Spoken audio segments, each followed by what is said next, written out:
The man didn't look like a thief, but maybe his striped jumper was in the wash. Mr. Silton was certain he'd stolen the van though, so I watched for a moment. But then I heard Mr. Silton climbing up. I was going to speak, but Mr. Silton held a finger up to his lips. He looked incredibly serious for a moment. One swift movement, and we were inside. Mr. Silton whispered that I was to go one way while he went another. "Why are you whispering?" I asked him. "Where are we going?" "Find the keys to my van, Robocop," said Mr. Silton through gritted teeth.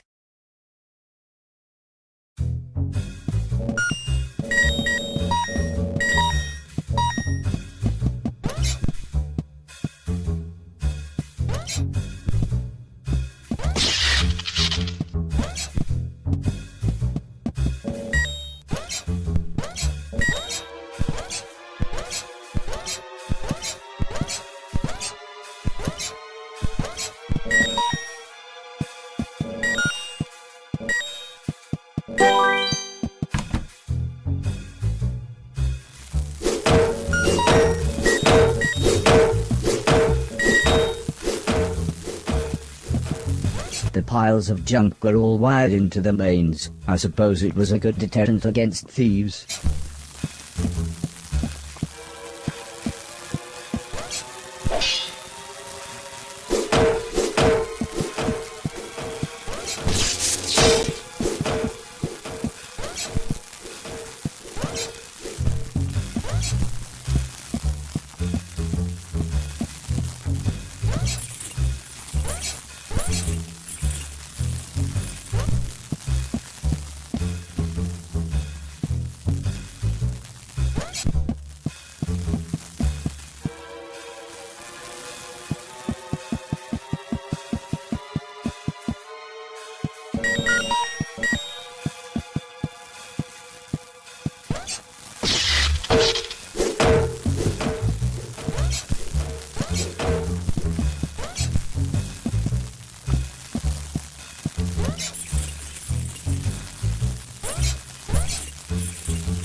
Alice would have felt at home here, with all the huge piles of junk everywhere.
I didn't know which key I should take, so I took all of them.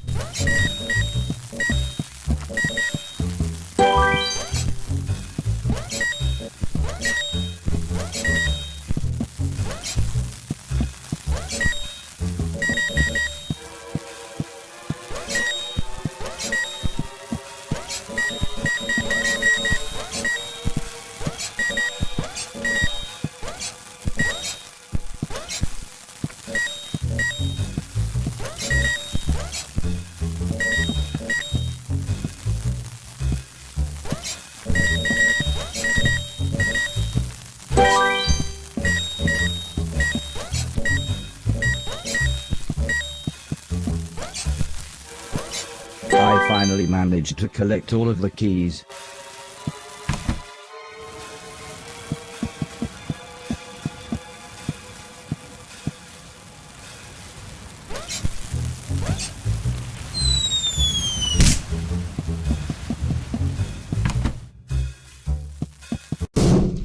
As soon as I heard the gunshot, I knew I needed to go back and find Mr. Silton.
The old man was pointing an even older gun right at Mr. Silton's face.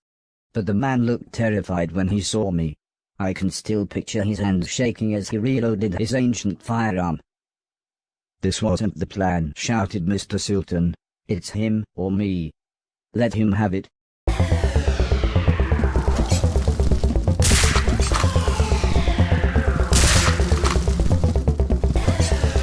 I didn't know what I was going to do when I caught the old man.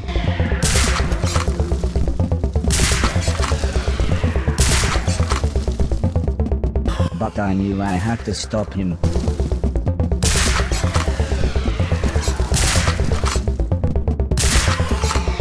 If someone dared hurt my friends, they would have to pay.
I kept turning the events over in my mind. Could I have handled things differently? Could I save Mr. Silton without hurting that man? Mr. Preston could see I was upset, and said music was a good alternative to facing up to problems. Come with me, he insisted. I'm going to teach you how to play drums. First, he said, just play the bass drum along with me. We'll see how good your timing is.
Mr. Silton was patched up, but still pretty angry.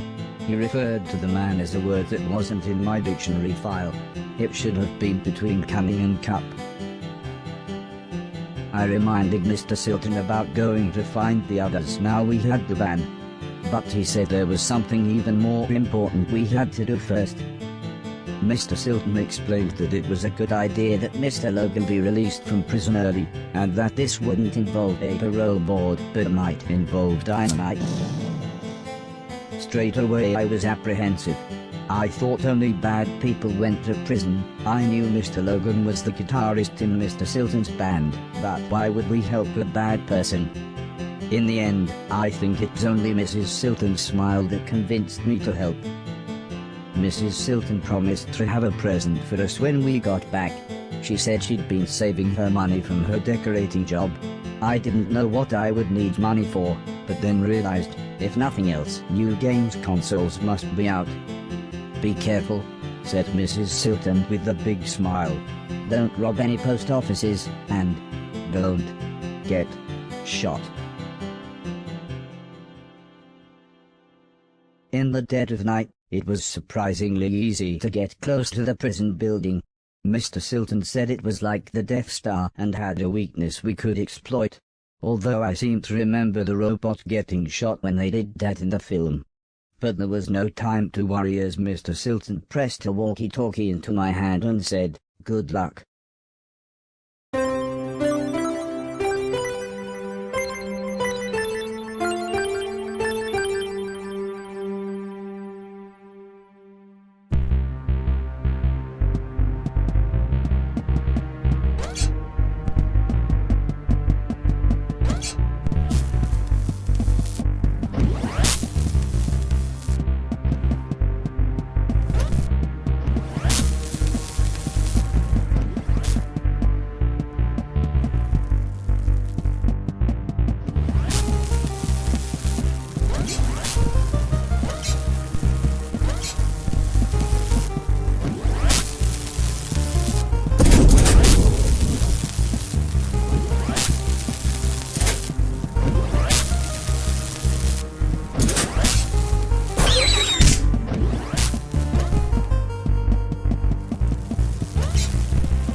It was obvious the security lights would set off an alarm.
According to Mr. Silton, this was the switch that would open the laser door to Mr. Logan's cell block.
I needed to find somewhere to hide, or the guards would kill me.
Mr. Silton seemed to think this would open the cell block door. Luckily, he was right.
Unsurprisingly, Mr. Logan's cell was locked, but, thanks to my speedy brain, I was able to hack it in seconds.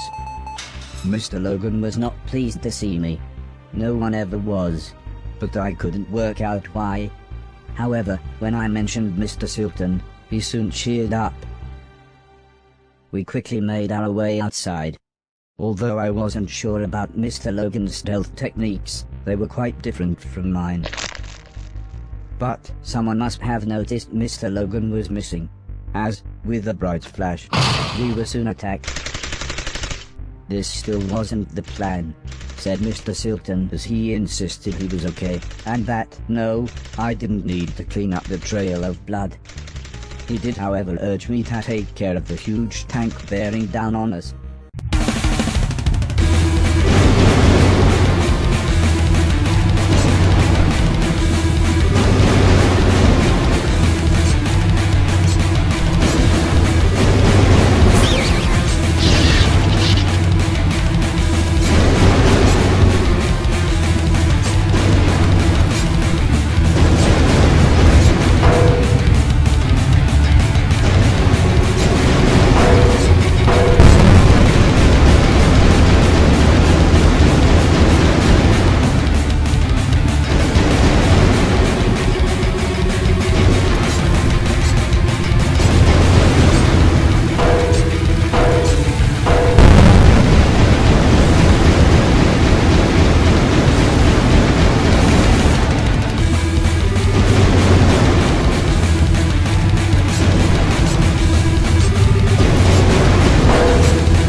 We all piled into the van. Mr. Logan and Mr. Preston took out large guns as Mr. Silton gave me some driving software. It basically explained that one foot pump made the van go, and the other one signaled Mr. Logan and Preston to fire their guns.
I hoped that all the bullets fired led to non-fatal wounds, but statistically that was incredibly unlikely.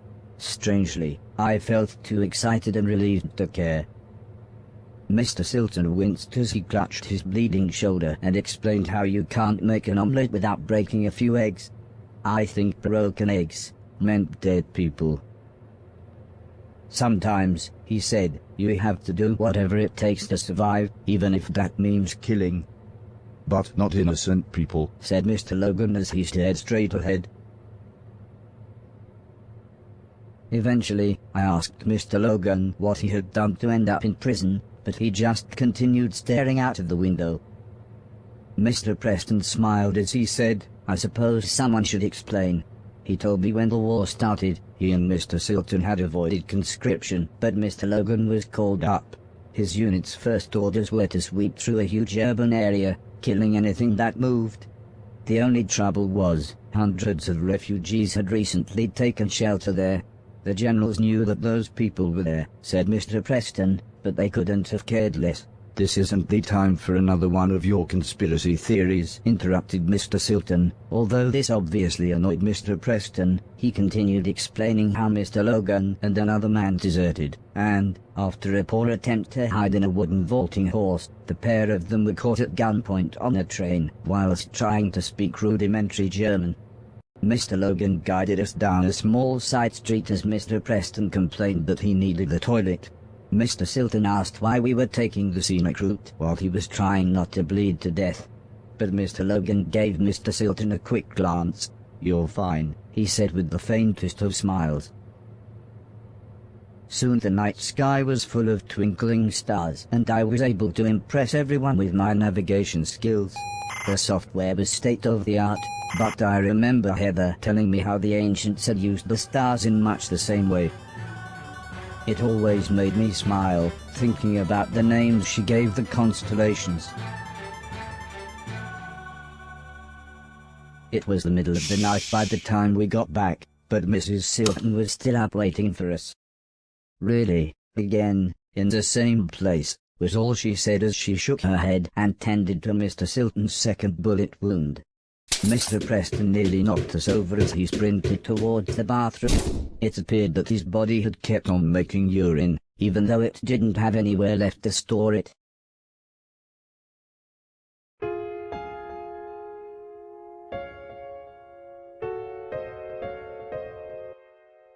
I asked Mr. Silton about Heather and the old lady, but he said he was just about to wash his hair.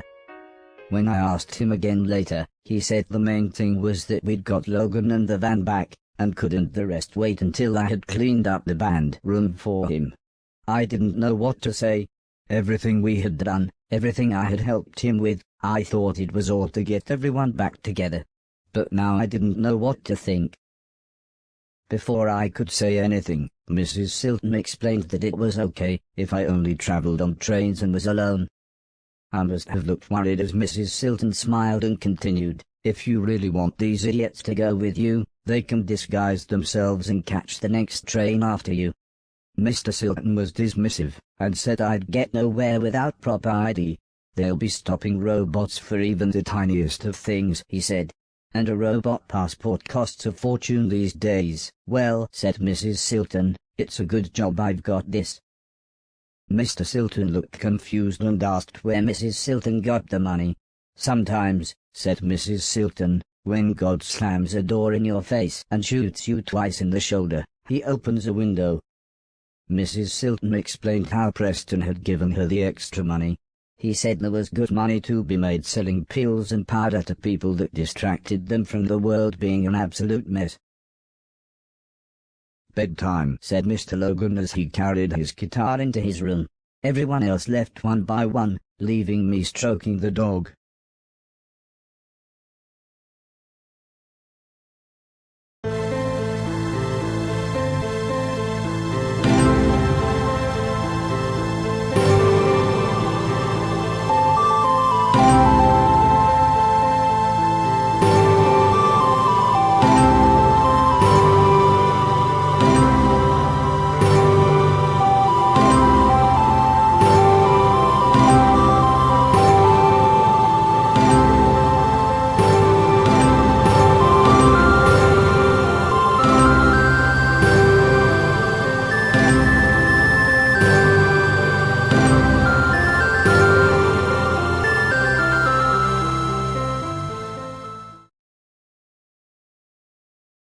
I awoke to the sound of Mrs. Silton making herself some breakfast. It felt very early, but I suppose it was just that we had got in so late.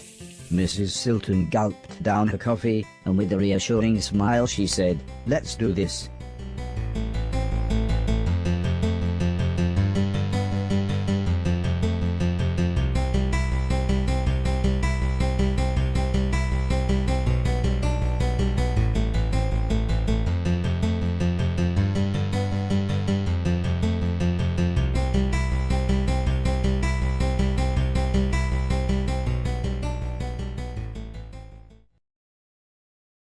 The pedestrian tunnel was far longer than I expected, but it was nice. It gave me a chance to chat with Mrs. Silton.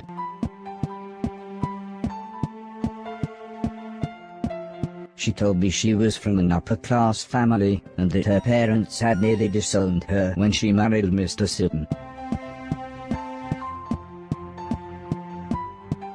But she said she really was happy being with her husband.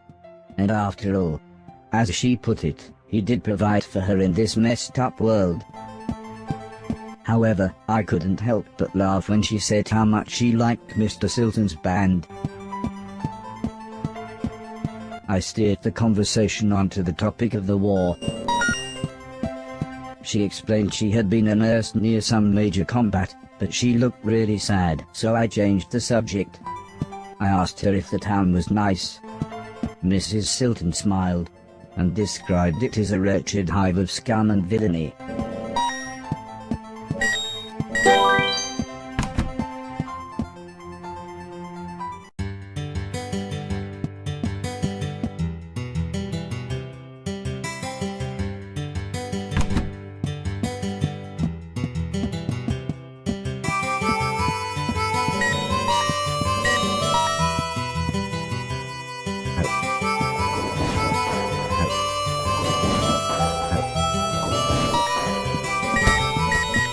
Train tickets cost $1,000, so Mrs. Silton said I should trade in some of the things I'd cleaned so I could afford to travel. However, when we tried the door, it was apparent that the junkyard owner wouldn't be back for a while. So Mrs. Silton suggested I try to earn some money by other means. She said there were plenty of jobs in the town that a robot could do.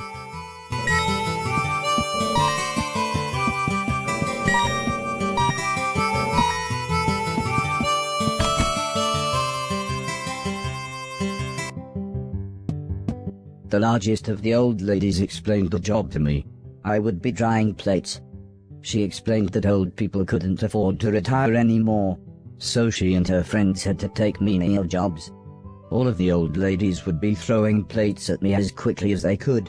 I just had to catch and dry them.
The rickety old door led into some kind of drinking establishment. But the bartender soon made it clear that, as he put it, they didn't serve my kind here, and that I would have to wait outside.